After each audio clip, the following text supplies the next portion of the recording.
بسم اللہ الرحمن الرحیم۔ آج اتوار ہے۔ اتوار کی وجہ سے بہت سارے اللہ کے بندے ایسے جو اس سے پہلے ظہر کی مجلس میں نہیں رہتے تھے۔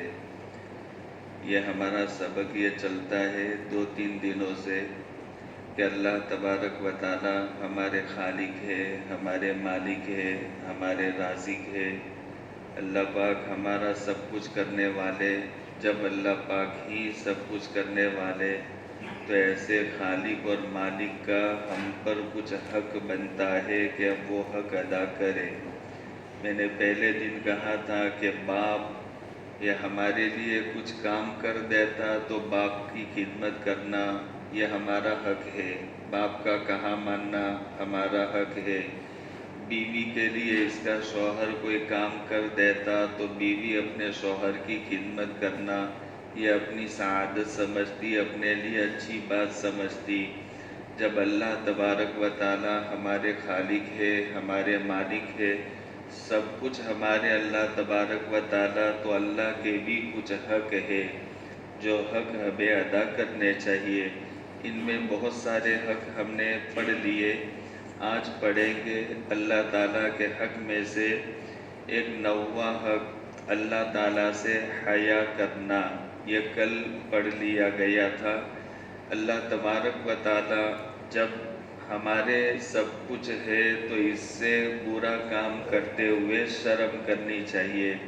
میں نے کل سمجھایا تھا کہ اگر میرے ساتھ میرا باپ ہو، میرے ساتھ میری ماں ہو، میرے ساتھ میری اولاد ہو، اور میں بازار میں اگر میں جاؤں اور بازار میں جا کر میں اپنی نظروں کو غلط استعمال کروں تو مجھے شرم آتی کہ میرا باپ میرے ساتھ ہے اور میں غلط نظر، میرے بچے مجھے کیا سمجھیں گے، میں غلط چیزوں کو، عورتوں کو دیکھوں گا تو مجھے شرم آئے گی۔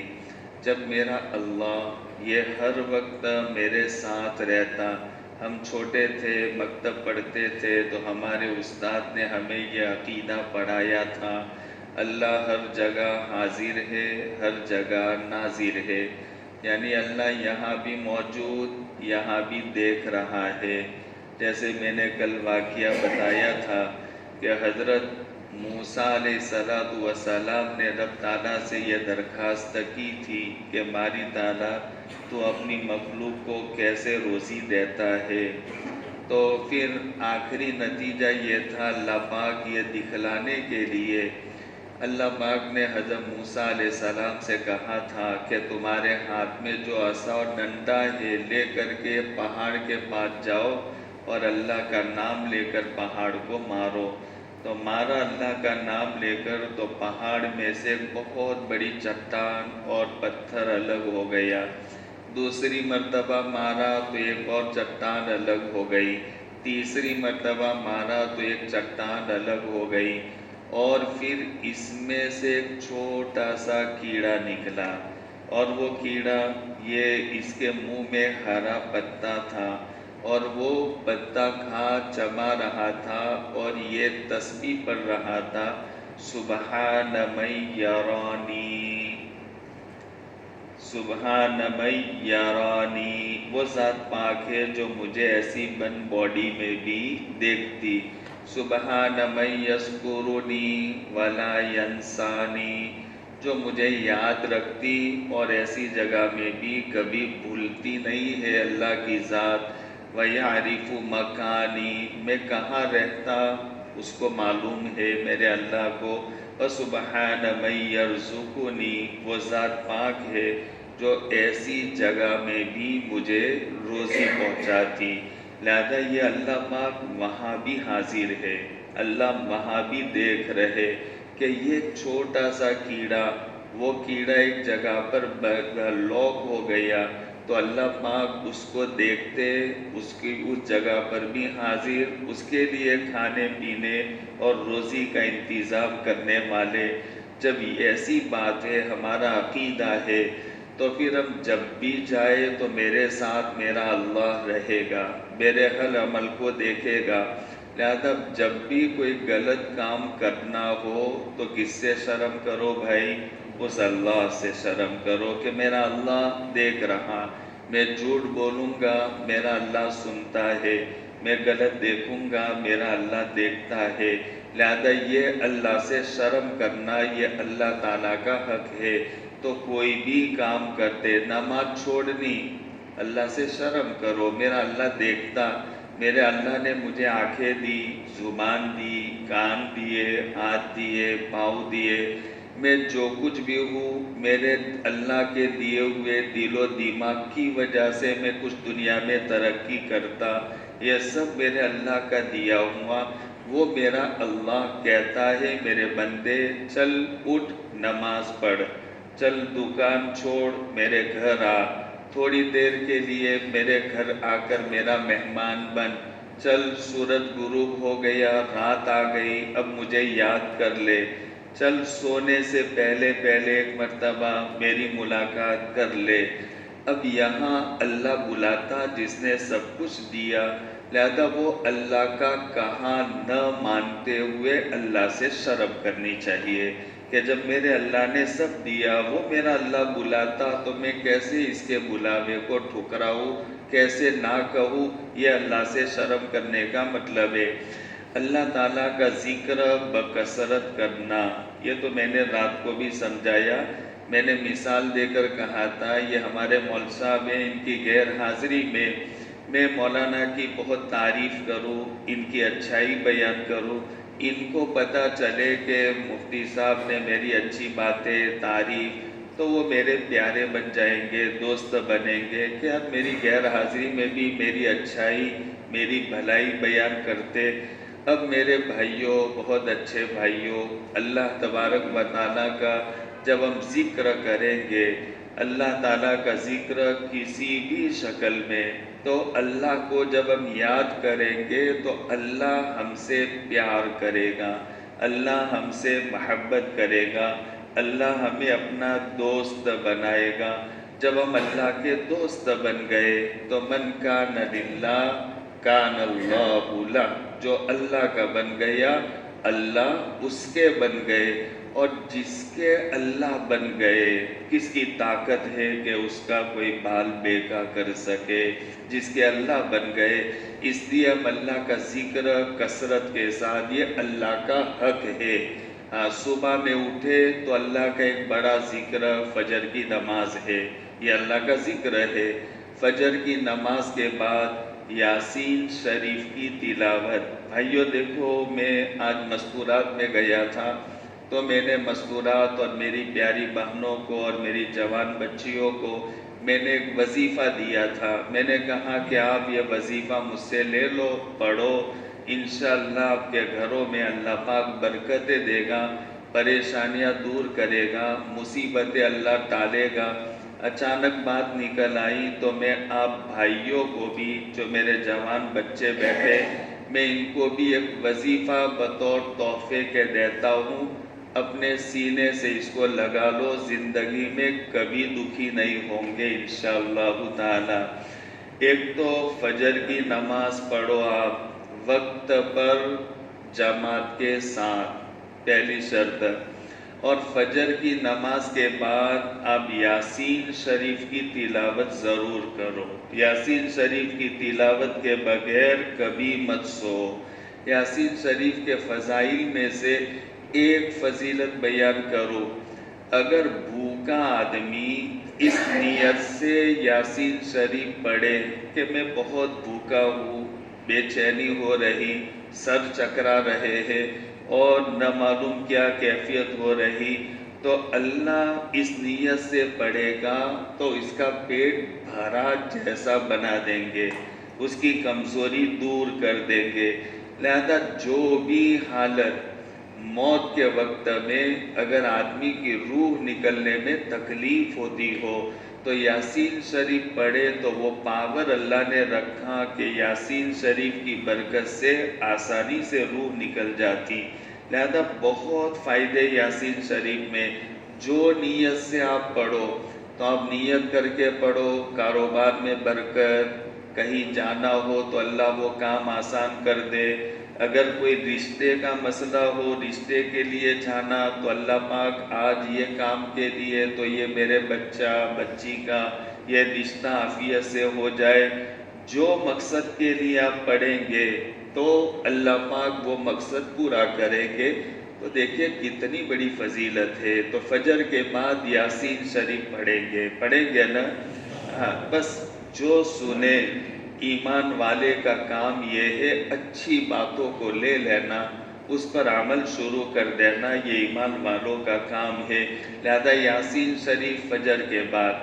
ظہر کی نماز میرے پیاروں جماعت کے ساتھ پڑھو، اور ظہر کی نماز جماعت کے ساتھ پڑھ کر کے سورہ فتح پڑھو.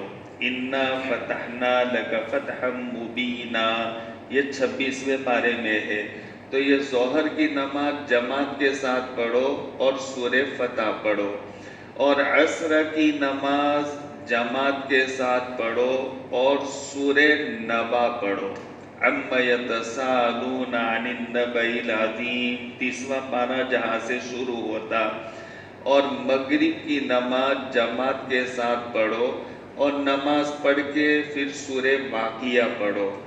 اور سورہ واقعہ تو اکثر پڑھتے اور جانتے بھی ہیں. اور عشاء کی نماز جماعت کے ساتھ پڑھو اور سورہ ملک پڑھو. یہ 29واں پارہ جہاں سے شروع ہوتا. یہ 5 سورتیں 5 وقت کی نماز با جماعت پڑھو، اور اس کے بعد یہ 5 سورتیں آپ پڑھو. تو پھر دیکھو آپ کے کام کاج میں کیسی برکت ہوتی، کیسی اللہ پاک کی مدد ہوتی. لہذا یہ زندگی میں معمول بنا دو، اپنے گھر پر بھی اس کا معمول بنا دو. میں نے کاکوسی مسجد عائشہ میں یہ وظیفہ بتایا. تو ایک اچھے صاحب تھے، تو انہوں نے بیان کے بعد بس میں چائے کے لیے بیٹھا، انہوں نے اپنے موبائل میں مجھے بتایا کہ مفتی صاحب دیکھیے فجر کی نماز کے بعد یہ سافٹ ویئر بنا کر اس میں یاسین شریف، ظہر کے بعد اس میں سورہ فتح، عصر کے بعد سورہ نبا. میں نے کہا اچھی چیز ہے، مجھے بھی دے دو. یہ موبائل میں 5 انہوں نے یہ سافٹ ویئر یہ الگ کر لیے. اب آپ ایسا موبائل کا زمانہ ہے تو اب اس میں فجر کے بعد فوراً یہ ٹک کر دو، یاسین شریف پڑھ لو. ظہر کے بعد آپ کو جلدی ہے کاروبار میں جانا تو جاؤ، آپ کوئی منع نہیں. مسجد میں بیٹھ کر پڑھنا ضروری نہیں، آپ نماز پڑھو اور کاروبار میں دکان کھول دو، اور وہاں بیٹھ کر سورہ فتح پڑھنے کتنی دیر لگے گی. لہذا یہ اللہ تعالیٰ کا ذکر ہے، کثرت کے ساتھ میں اللہ تعالیٰ کا ذکر، قرآن کی تلاوت اور اللہ کو یاد رکھنا ہر موقع پر، یہ اللہ تبارک و تعالیٰ کا حق ہے.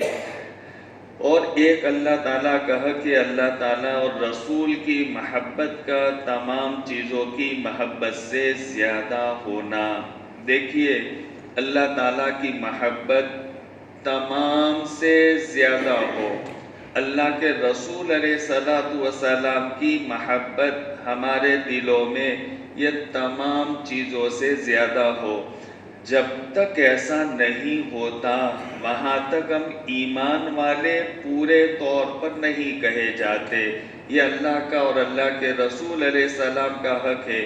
میں نے جمعہ میں 2 حدیثیں آپ کو سنائی تھی جو جمعہ میں آئے ہوں گے. ایک تو اللہ کے نبی علیہ السلام نے فرمایا تھا لا یؤمن احدکم حتی اکون احب الیہ من والدہ وولدہ والناس اجمعین.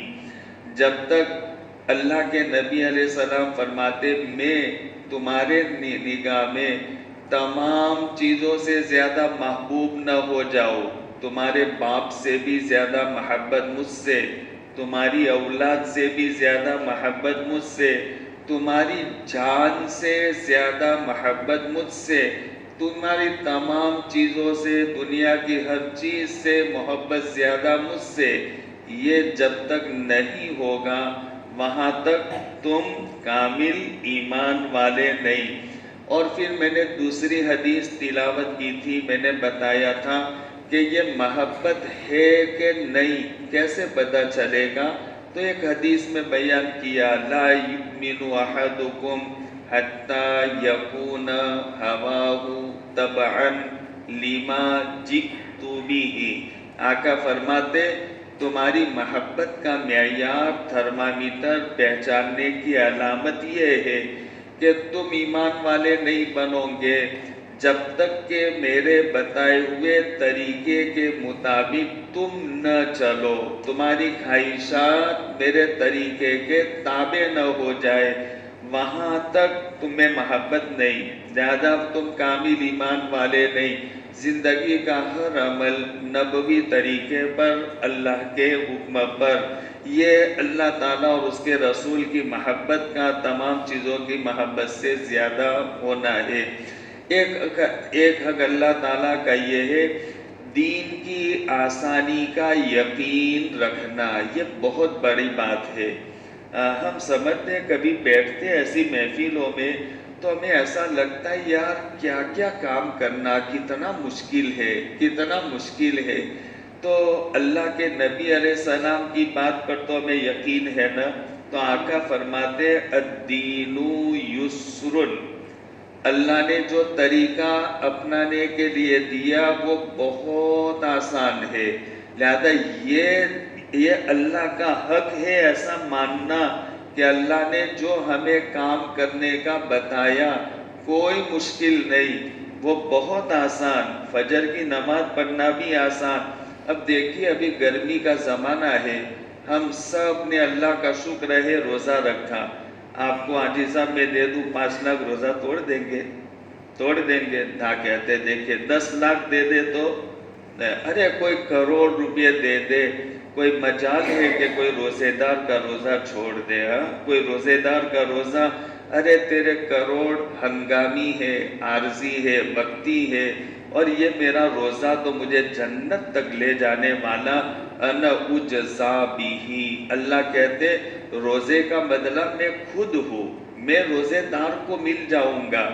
اللہ روزے دار کو مل جائے تو پھر کیا چاہیے؟ اللہ مل گئے تو سب کچھ مل گیا، جنت بھی ہماری، حوریں بھی ہماری، غلام بھی ہمارے، جنت کی نعمتیں بھی ہماری، سب ہمارا۔ جب اللہ ہمارے ہو گئے تو روزہ انا اجزا بیہی، کہ میں خود روزے دار کو میں بدلے میں اس کو مل جاؤں گا میں، لہذا مجھے تو اللہ سے بدلہ اللہ چاہیے، لہذا یہ دنیا کی 5 لاکھ 10 لاکھ کی مجھے ضرورت نہیں۔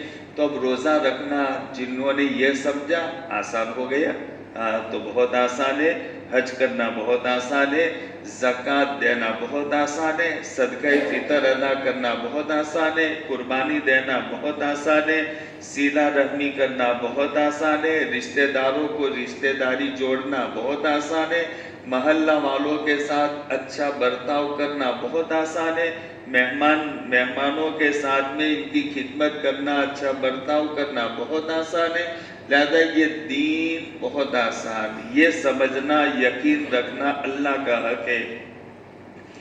آخری اللہ کا حق، اللہ تعالیٰ سے ملاقات کی تمنا کرنا۔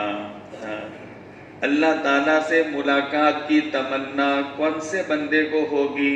جو تیار ہوگا، تیار ہوگا۔ حدیث پاک میں ہے جو اللہ سے ملاقات پر راضی تو اللہ بھی اس کی ملاقات سے خوش ہوتا، اور جو اللہ کی ملاقات کو پسند نہیں کرنا تو اللہ بھی اس کی ملاقات کو پسند نہیں کرتے۔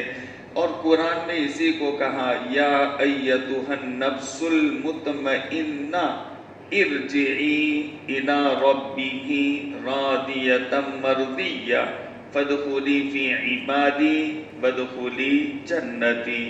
جب اچھے بنو گے، تمہارے نفس میں اطمینان، کوئی خوف نہیں، تو پھر اللہ کہتے ہیں کہ ایسے ایمان والے بندے کے لیے تو موت کا وقت یہ خوشی کا وقت ہوتا، اس لیے کہ اللہ کی طرف سے اعلان، چل دنیا کے جھمیلے سے نکل اور آ جا اپنے پروردگار کے پاس، میرے پاس آ جا، میں تیرا بلند دوست ہوں، لہذا میرے پاس تو آ جا۔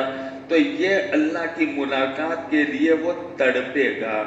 تو یہ اللہ ایسے کام کرے کہ اللہ کی طرف سے جب بلاوا آئے فوراً تیار۔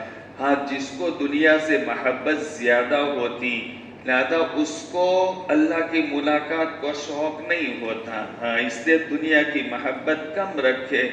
ایسا کہتے ہیں حقیقت اللہ جانے، ایسا کہتے ہیں حقیقت اللہ جانے، اور وہ کچھ ٹھیک بھی ہے۔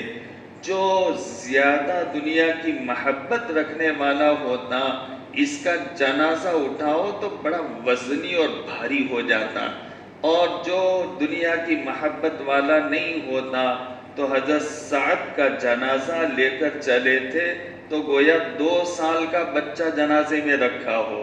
تو یہودی ایسا کہہ رہے تھے کہ دیکھو ہمارے لیے غلط فیصلہ کیا، اس لیے اس کا جنازہ ہلکا ہو گیا۔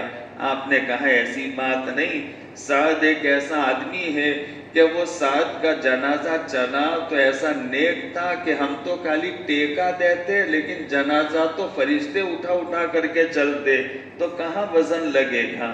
تو اگر نیک بنیں گے تو ہمارے جنازے کو کاندھا دینے والے یا آسمان سے فرشتے آئیں گے، اللہ کی مخلوق ایک ہے پاک جنات، یہ آئیں گے تمہارے جنازے کو کاندھا دینے کے لیے۔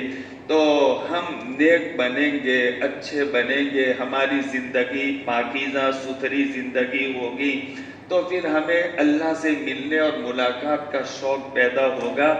مرنے میں مزہ آئے گا، مرنے میں مزہ آئے گا، مرنے سے جی نہیں گھبرائے گا، مرنے میں مزہ آئے گا۔ سب رو تو چھوڑ جائیں گے لیکن ہم ہنستے ہنستے اللہ کے پاس چلے جائیں گے اگر زندگی ٹھیک رہی۔